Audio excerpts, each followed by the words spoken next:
The lunch rush hit Sunset Griddle like a storm, plates clattering, tickets piling, voices rising with the smell of sizzling bacon and burnt toast. Claire Dawson wiped her brow with the back of her wrist, her ponytail damp from sweat and steam. She had just cleared 3 tables, refilled 5 coffee cups, and was halfway through taking a to-go order when she noticed him. He stood near the entrance like a shadow lost in daylight. Frail, drenched.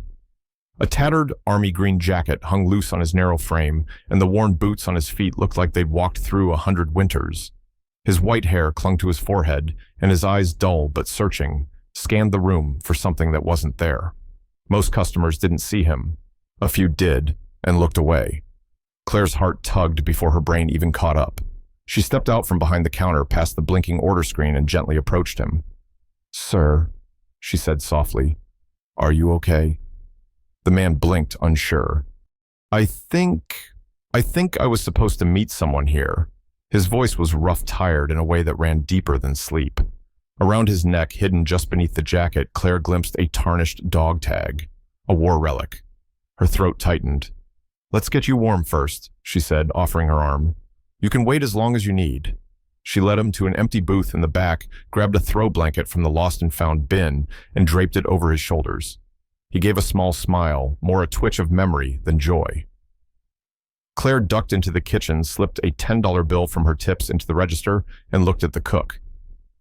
"Ronnie, can I get a plate of meatloaf, mashed potatoes, extra gravy, add cornbread?" Ronnie nodded without asking. He'd worked with Claire long enough to know when she broke the rules, it was for a reason. She placed the plate gently in front of the old man, who looked at it as if it might disappear. "You didn't have to," he whispered. Claire smiled. "Yes, I did." But as she turned back to the floor, a voice sliced through the buzz of the diner. "What the hell do you think you're doing?" It was Martin Keller, her manager, slicked back hair, permanent scowl. And he wasn't just angry, he was livid. Before she could answer, he raised his voice so everyone could hear. "You're fired, Claire, right now. Get your things, you're done." The diner went quiet. Forks hovered mid-air. The old man looked up, confusion clouding his eyes. Claire stood frozen. Not in fear, but in disbelief.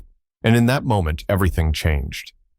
Claire didn't say a word, not when Martin's voice boomed through the diner, not when customers stared at her like she was the villain in a play they hadn't paid to see. She untied her apron, folded it slowly, and placed it on the counter like it was something sacred. Her cheeks burned not from shame, but from fury held tightly behind her teeth. As she walked toward the door, Mr. Walter Brooks tried to rise, but his knees buckled. "I'm so sorry," he rasped, barely loud enough for her to hear. "It's okay," Claire said, steadying him. "You didn't do anything wrong." The door swung shut behind her, and the sound of rain met her like a cold slap. She stood on the sidewalk for a moment, dazed, as though the world had tilted and no one else had noticed. Her heart pounded in her chest as she stepped outside the cold rain, masking the warmth of tears she refused to let fall. She didn't know what her next move was, just that it couldn't be turning back. Inside the diner, the silence was thick. Martin adjusted his tie with smug satisfaction and barked at the cook to keep orders moving. Most customers turned back to their meals. Most, but not all. The bell above the door jingled again, but this time it didn't chime. It thundered. 4 men entered, not young, not loud, but impossible to ignore. Marines, every one of them. Boots, polished metals, gleaming eyes, sharp. They didn't speak. They didn't need to. The energy shifted. A presence settled into the diner like a verdict. They moved with purpose, every step echoing with silent authority. A young boy at the counter gasped and whispered to his mother, "Are they real soldiers?" She hushed him, eyes wide, unsure what to make of the scene. They walked in formation, stopping at Walter Brooks's booth. He looked up, and for the first time in years, his eyes lit with something fierce. Recognition, gratitude, and a trace of pride. "Sir," one said, saluting. "We got your message." Martin looked up from behind the counter. "Can I help you, gentlemen?" "Yes," said the tallest Marine. "You can explain why a woman was fired for showing compassion to one of our own." Martin's expression soured. "She broke policy." "That's not your concern," Wrong, another Marine said firmly. "That man in the booth served with our unit's founder. When he speaks, we listen." A murmur stirred among the customers. Megan, the teenage waitress by the soda fountain, dropped her rag. "Claire's the only reason I didn't quit my first week," she said aloud. She walked me to my car every night. I saw what happened, said a man near the jukebox. She paid for his meal with her own money. The Marine's tone was steady, but it carried the weight of 1,000 drills of buried friends of metals earned in silence, the kind of weight that made truth unavoidable. Martin's grip on authority slipped like butter on a hot skillet. One by one, voices joined, an elderly couple, a mother with her child. Even Ronnie the cook leaned out of the kitchen window. "She's been the heart of this place for years," Ronnie said, "and you fired her over kindness." A teenager near the window stood up. "She helped me fill out college applications. She stayed late just to listen when my dad got deployed," he said. His voice cracked, but no one laughed. They listened. Martin's face turned red. "This is ridiculous." "No," said the Marine with the silver oak leaf on his lapel. "What's ridiculous is mistaking power for leadership. What that young woman did, that was honor." Customers stood. Some clapped. Some walked out. One of the Marines turned to Walter Brooks. "Sir, would you like us to escort you?" The old man nodded, slowly gripping the table for balance. But first he said, voice firming with resolve, "Someone needs to thank that girl." The rain soaked through Claire's hoodie, and her fingers trembled, not from the cold, but from a mixture of disbelief and raw hurt. She replayed the moment over and over in her head. The warmth in Mr. Brooks's eyes, the sting of Martin's words, the deafening silence of the room. Part of her wanted to scream. Another part wanted to run, but instead she just stood there, gripping the apron like it was a lifeline to something bigger than the job she had just lost. Claire turned slowly. Her eyes, wet from the rain, met the Marine's. And suddenly, she didn't feel small anymore. She didn't feel fired. She felt seen, respected, and for the first time that day, not alone. And then the door opened behind her, and everything started to change. Customers stared in stunned silence. The sight of uniformed Marines standing shoulder to shoulder with Claire Dawson had cracked something wide open inside the Sunset Griddle. A line had been crossed, and now people were choosing sides. An older woman in the corner booth stood first. She was barely 5 feet tall, with silver hair pulled into a tight bun and a cane clutched in her left hand. She placed 2 $10 bills on the edge of her table and turned to the room. "That girl served my son here every morning before he left for Afghanistan," she said, her voice trembling but fierce. "And Martin, you've never even learned my name. I won't be eating here again." Her cane clicked against the tile as she left silence following in her wake like a shadow. Next came the trucker at the bar, Tommy Ray, known for his gruff voice and plate-sized hands. He rose slowly, finished the last sip of his coffee, and pulled out a 20. "This is for the man she fed," he said, nodding toward Mr. Brooks, "and for the waitress who remembered how I like my eggs better than my own wife does." The register dinged as he dropped the bill and walked out without another word. Martin Keller stood behind the counter, arms crossed tightly over his chest, jaw clenched. He tried to speak, but his voice caught in the rising tension. He'd lost control of the room, and worse, he knew it. More customers followed. Some muttered words of support to Claire as they passed. Others simply left folded bills beside their coffee mugs. In a matter of minutes, half the diner had emptied, and a small pile of cash had accumulated near booth 5, where Mr. Brooks sat watching with moist eyes and shaking hands. But it wasn't just the customers. Jasmine, the high school trainee who usually blended into the background, quietly stepped out from behind the soda machine. She looked scared but determined. "I'm sorry, Mr. Keller," she said softly, "but I can't work here if kindness gets punished." She untied her apron and set it on the counter beside the register, her eyes glancing toward Claire. "Thank you," she whispered, then turned and walked out the front door, head held high. Raphael, the longtime cook, peeked out from the kitchen. His voice, usually reserved for greasy orders and griddle jokes, echoed louder than usual. "I've worked back here for 14 years, he said, wiping his hands on his apron. "Never saw a manager humiliate someone like that for doing the right thing." Martin opened his mouth to protest, but Raphael didn't wait. He hung his apron on a hook by the kitchen door and looked at Claire. "I don't know what comes next, but if you ever need a reference, I'm your guy." Claire stood motionless, still clutching the apron Martin had thrown at her just moments ago. She had expected tears, rage, even total silence, but not this. The weight of so many people standing with her made her heart pound in disbelief. The Marines remained stoic, their presence a quiet reassurance behind her. One of them, Sergeant Dean Michaels, stepped forward once more. His voice was calm, unwavering. "This community has spoken," he said, turning toward Martin. Not with fists, not with shouting, but with their feet and their dollars. Martin's eyes darted around, searching for support, but even his regulars had vanished. His staff was down to one barista hiding behind the milkshake machine. He muttered something under his breath about overreacting in social media mobs, but it was no use. Claire slowly turned toward Mr. Brooks, who hadn't said much since his meal began. He stood now, gently pressing his hand against the table for balance. "I didn't mean to cause trouble," he said, his voice scratchy with emotion. "I just wanted something warm. And someone kind." She stepped forward and touched his shoulder. "You didn't cause anything, sir. You reminded people what matters." He nodded and, with surprising steadiness, removed a small tarnished pin from the inside of his coat. A purple heart dulled with age, but gleaming in the sunlight that streamed through the front windows. "This belongs with you now," he said softly, pressing it into Claire's hand. "You served today, more than most ever will." Tears welled up in her eyes as she held it, unable to speak. Outside, people had started to gather. Word had spread fast. Some held their phones up, others just stood in quiet solidarity. A local reporter began taking notes from the sidewalk. A police cruiser rolled by and didn't stop. Inside, Claire stood surrounded by empty booths, dollar bills, and unwavering Marines. She didn't have her job anymore, but somehow she had more than she'd started the day with. And Martin Keller, arms still crossed, now stood alone behind his counter. The man who thought compassion was a liability had just watched it turn into the most powerful force in the room.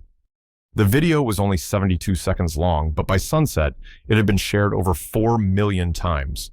Captured on a customer's phone and posted with the caption, "She was fired for feeding a veteran," it swept through social media like wildfire.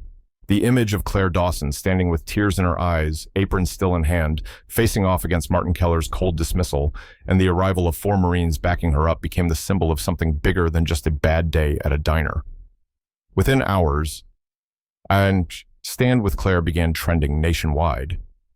Veterans reposted it with messages of support. One tweet from a retired colonel read, "She did more for that Marine than most have done for me in years. I'd hire her tomorrow." News outlets picked it up by morning. Local anchors were outside the Sunset Griddle Diner by 8 a.m., pointing at the booth where Mr. Walter Brooks had quietly eaten his mashed potatoes the day before. Inside the diner, the atmosphere had shifted entirely. It was no longer the buzzing lunchtime spot it had once been. Customers walked in, glanced around, then turned and left. Some paused only to take photos of the "Now Hiring" sign taped over the window Claire had cleaned every morning before her shift. Martin Keller, who had once strutted through the restaurant like a king among his peasants, now avoided eye contact with anyone. The video didn't just expose his harshness, it showcased his inability to read the room, to recognize basic human decency. People weren't just angry about Claire, they were angry about the culture he had allowed to fester. The smugness, the punishment of kindness, the weaponization of authority, it all came to the surface in those 72 seconds. Meanwhile, Claire stayed quiet. She hadn't spoken to any reporters, hadn't made any dramatic posts, hadn't even opened her inbox. She was overwhelmed, unsure what to make of the hundreds of messages pouring in job offers, thank you notes, and shared stories from strangers saying they too had once been punished for choosing kindness. But one message stood out. It came from the Haggerty Veterans Resource Center, a nonprofit just outside of town. It read simply, "Dear Ms. Dawson, we saw what happened. Mr. Brooks is like family to us. If you're looking for a place where compassion is considered a strength, not a liability, we'd be honored to have you." Attached was a formal offer letter, full-time higher pay benefits, and a role helping veterans and their families navigate housing, healthcare, and reintegration support. Claire sat on her small couch, reading it 3 times. It felt surreal. She had no grand ambitions when she handed Mr. Brooks that meal, only a gut instinct that a man like that should never be made to feel invisible. And now the world was watching. 2 days later, she visited the Haggerty Center. It was nothing like the diner. The walls were lined with old photographs, platoons' medals, folded flags. A sense of quiet purpose filled every hallway. When she stepped through the front door, the receptionist stood and smiled wide. "You must be Claire," she said. "Mr. Brooks is waiting for you in the back." Claire blinked. "He's here. He hasn't stopped talking about you." She followed the hallway to a small sunlit room where Walter Brooks sat with a crossword puzzle in his lap and a fresh cup of tea beside him. When he saw her, he stood slowly extending both hands. "You fed me," he said, his voice still gravelly but firm. "You didn't look away." Claire felt her eyes sting. "I just did what anyone would do." "No," he said gently, "that's where you're wrong. Most people don't. That's why it mattered." They sat together for a while, saying little. Outside the center, a news van rolled by, but Claire didn't look. Her world had already shifted, not because she had gone viral, but because she now belonged somewhere that saw her value from the beginning. Back at the Sunset Griddle, Martin tried damage control. He issued a written apology claiming a lapse in judgment, but the public wasn't buying it. A petition demanding his resignation reached over 25,000 signatures. Former employees came forward with their own stories. Even Jasmine, the young trainee who had walked out with Claire, gave an emotional interview about how that one act of compassion taught her more about leadership than any job had before. The diner's Yelp rating plummeted. Review titles read like headlines. "Compassion isn't a crime avoid unless you hate veterans and Claire Dawson for mayor." Martin Keller's silence became deafening, and as the days passed, the community made one thing undeniably clear. Kindness was not just remembered, it was defended. And Claire. She didn't return to the diner. She had already found something far better. Months passed, but the ripple never faded. Claire Dawson settled into her new role at the Brooks Veterans Outreach Center with quiet resolve, no longer rushing coffee orders or memorizing breakfast specials. She now greeted veterans by name, helped them fill out paperwork for housing, listened to stories that had gone untold for decades, and made sure that no one felt unseen. Her days were steady, meaningful. She still rode the same bus route every morning, but now she stepped off with purpose. Her desk, simple and sunlit, was covered in thank you notes, calendars, and a photo of her standing beside Walter Brooks, both of them smiling, surrounded by the center's staff on her first day. On a rainy afternoon in November, she found Walter in the common room, seated with a blanket across his lap and a steaming cup of tea by his elbow. He looked up and smiled as she entered. "You still here, young lady?" he teased, eyes twinkling. Claire laughed, sitting beside him. "You're the reason I stayed." He leaned back, his voice quieter now. "That day at the diner, I thought I was invisible. I didn't expect anyone to notice, let alone stand up. But you did. You changed everything." She looked down, fingers twisting her bracelet. It was just a plate of food. Walter shook his head gently. "No, it was dignity served warm, and it reminded me that decency still lives in this world." They sat in silence for a long moment, rain pattering softly against the windows. Outside, a few volunteers unloaded donated supplies. Inside, Claire realized something she hadn't fully processed until now. Her life had shifted not from ambition, but from a choice to be kind without expecting anything in return. A small act, done quietly, had spoken louder than all the shouting in the world. Across town, the diner was under new ownership. The walls had been repainted, the name changed, and Martin Keller had long disappeared from public view. But Claire's story remained a whispered legacy shared among servers, teachers, veterans, and teens. It became a reminder that doing the right thing doesn't always feel loud or heroic in the moment. Sometimes it just looks like handing someone a warm meal, even if no one is watching. In a world that often rewards loudness and speed, kindness done in silence still has the power to echo. Claire didn't ask for applause, she offered humanity, and in doing so, she reminded us all that compassion isn't weakness. It's the foundation of community.